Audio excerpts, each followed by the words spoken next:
拉姆納拉揚拉姆，天生的賢者就像強大的引擎，能夠輕鬆地拉動上百節車廂。若靠自己的修行撒達那走上真正的道路，可能需要數年的時間，但這些賢者能在瞬間把你帶到正道上。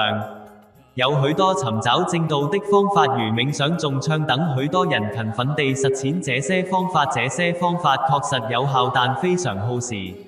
然而天生的賢者向我們保證，我們只需愛與信任自己的導師，就會被引領到正道上。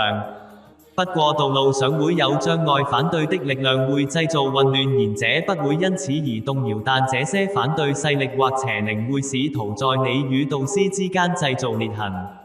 這些力量總是跟隨導師與弟子之間，企圖製造分裂。他們會製造一些情景讓你誤解你的導師。然而這些邪惡的力量對天生的賢者毫無影響，但他們依然不斷製造衝突的局勢。他們就像結核病或天花病毒一樣，這些誤解只發生在弟子之間，無論處於什麼情況，導師從不誤解弟子，他總是努力消除弟子的誤解。那些試圖製造這種混亂的人是邪惡的，他們不能被稱為神人。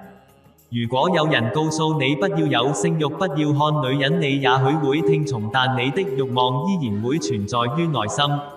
然而更深層次的分析會讓你明白，性慾對人生是有幫助的，本能的性慾是無法避免的。